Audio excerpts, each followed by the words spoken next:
장례식장의 공기는 차갑고도 무거웠습니다. 어머니를 떠나보낸 슬픔보다도 3일 내내 빈소를 지키며 손님을 맞이한 육체의 피로가 지영의 어깨를 짓눌렀습니다. 상복 소매 끝에서는 며칠째 가시지 않는 병원 냄새와 파스 향이 진동했습니다. 지영은 구석진 의자에 앉아 부어오른 발목을 가만히 주물렀습니다. 10년이었습니다. 치매에 걸린 어머니를 자신의 집으로 모셔와 대소변을 가다내며 버틴 시간이 어느덧 강산도 변한다는 세월을 훌쩍 넘겼습니다. 그 10년 동안 지영의 손목은 시큰거리지 않는 날이 없었습니다. 밤마다 2~3번씩 깨어 엄마의 몸을 뒤집어드리고 욕창이 생길까 노심초사하며 젖은 수건으로 몸을 닦아내던 밤들이 주마등처럼 스쳐 지나갔습니다. 지영의 청춘은 그렇게 엄마의 투병과 함께 저물어 갔고 거울 속에는 어느덧 희끗한 머리칼을 가진 초로의 여인이 서 있었습니다. 하지만 그 고단한 세월을 아는 이는 아무도 없는 듯 했습니다. 빈소 정중앙에서 번듯한 상복을 입고 손님들과 악수를 나누는 오빠 성준의 모습은 당당하기만 했습니다. 성준은 1년 중 명절에나 겨우 얼굴을 비추던 아들이었습니다. 바쁘다는 핑계, 사업이 힘들다는 핑계로 엄마의 병원비 한 번 제대로 보탠 적 없던 그가 이제는 집안의 장남이라며 모든 장례 절차를 진두지휘하고 있었습니다. 조문객들이 성준의 손을 잡으며 효자라고 치켜세울 때마다 지영의 가슴속에는 형언할 수 없는 씁쓸함이 차올랐습니다. 장례를 모두 마치고 돌아온 날 성준은 지영을 조용한 카페로 불러냈습니다. 위로의 말 한마디를 기대했던 지영의 앞에는 위로 대신 차가운 종이 한 장이 놓였습니다. 어머니가 생전에 작성했다는 유언장이었습니다. 성준은 헛기침을 몇 번 하더니 아주 당연하다는 듯 입을 열었습니다. 지영아, 너도 알다시피 내가 이 집안의 장남이고 앞으로 제사도 모셔야 하잖니. 엄마도 그걸 생각해서 서울에 있는 아파트는 나한테 주겠다고 하셨다. 너도 그동안 고생 많았던 거 아니까 내가 성의 표시로 2천만 원은 챙겨줄게. 그 정도면 너도 서운하지 않지? 지영은 순간 귀를 의심했습니다. 10년의 세월, 자신의 사람을 통째로 갈아 넣어 엄마를 지켰던 대가가 고작 2천만 원이라는 사실보다 오빠의 저 뻔뻔한 태도가 가슴에 비수처럼 꽂혔습니다. 지영은 떨리는 목소리로 물었습니다. 오빠, 엄마가 치매 걸려서 사람도 못 알아볼 때 오빠 어디 있었어? 엄마가 똥기저귀 차고 울 때 오빠 전화 한 통이라도 제대로 했어?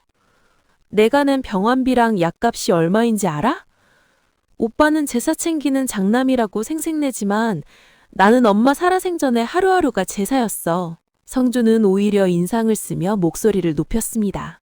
야, 네가 모신 건 딸로서 당연한 도리 아니야? 그리고 아파트는 가문의 재산이야. 내가 사업하면서 엄마한테 얼마나 잘했는지 네가 다 알아? 이건 엄마의 마지막 뜻이야. 유언장에도 도장 찍혀 있는데 네가 이제 와서 왜 이래? 욕심 좀 부리지 마라. 너는 이미 시집간 사람 아니냐. 그날 밤 성준은 지영의 눈물 섞인 항의 따위는 깨끗이 잊은 채 강남의 한 고급 룸사롱을 찾았습니다.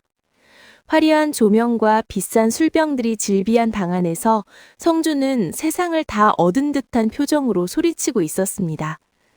여기 제일 비싼 술로 한 병 더 가져와! 오늘 내가 쏜다!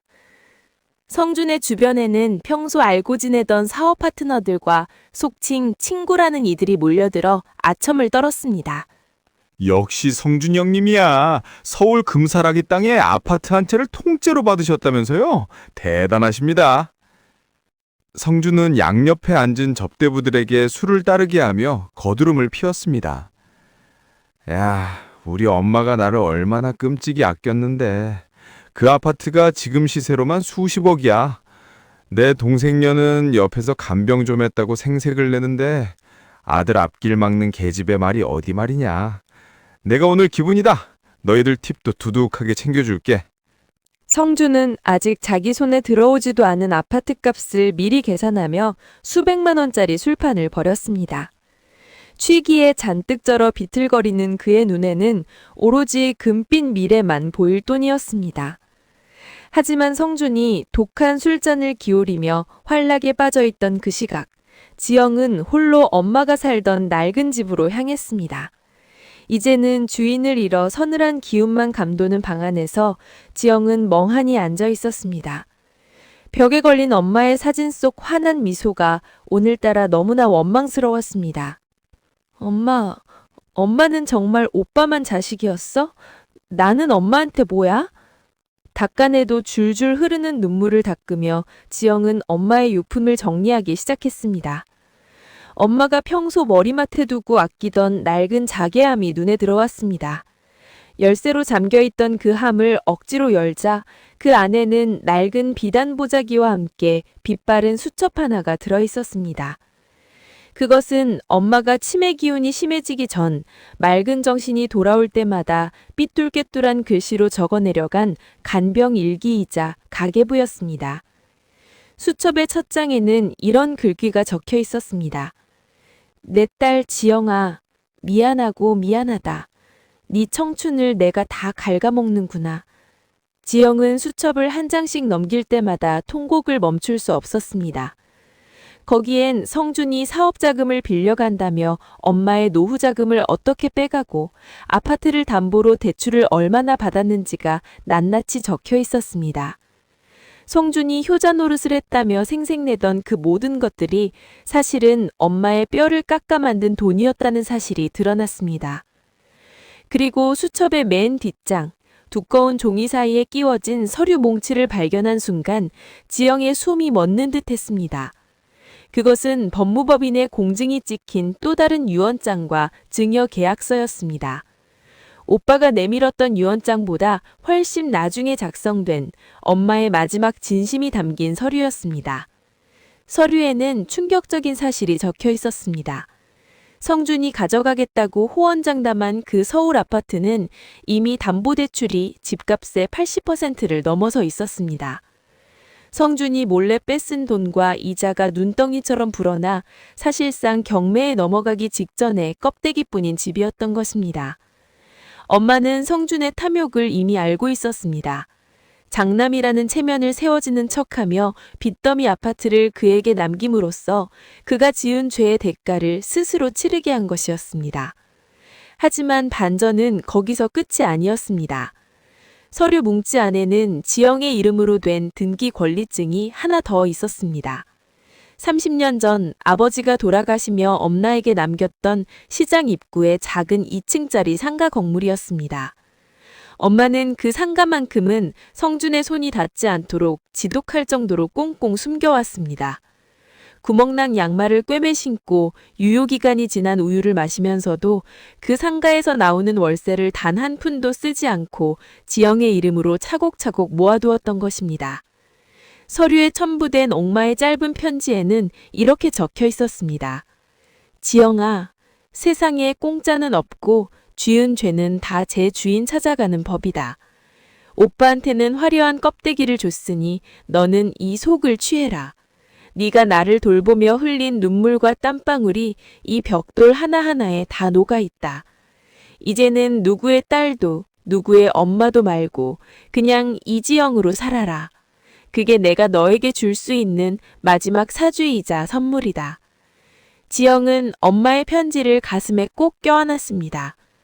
방 밖에서는 여전히 오빠 성준이 변호사와 큰 소리로 통화하며 아파트 시세를 묻고 인테리어를 어떻게 고칠지 상상의 나래를 펴는 목소리가 들려왔습니다. 곧 있으면 은행에서 날아올 대출 상환 독촉장과 경매 통지서를 받아들고 사색이 될 오빠의 모습이 눈앞에 그려졌습니다. 성준은 룸사롱에서 쓴 술값만 수백만 원이나 된다는 사실을 잊지 않고 자신이 지옥으로 걸어 들어가고 있다는 것도 모르고 있었습니다. 지영은 일어나 옷매무새를 다듬었습니다. 창밖으로는 따스한 햇살이 방안을 비추고 있었습니다. 이제 더 이상 엄마가 원망스럽지 않았습니다. 엄마는 정신이 흐릿해지는 그 순간에도 막둥딸의 고단한 삶을 지켜줄 울타리를 만들고 계셨던 것입니다. 지영은 엄마의 수첩을 가방에 깊숙이 넣고 방을 나왔습니다. 오빠, 아파트 명의 이전 서류는 내가 내일 법무사 통해서 보내줄게. 그 집 오빠가 원하던 대로 오빠가 다 가져. 나는 엄마가 남긴 유품 몇 가지만 챙겨서 나갈게.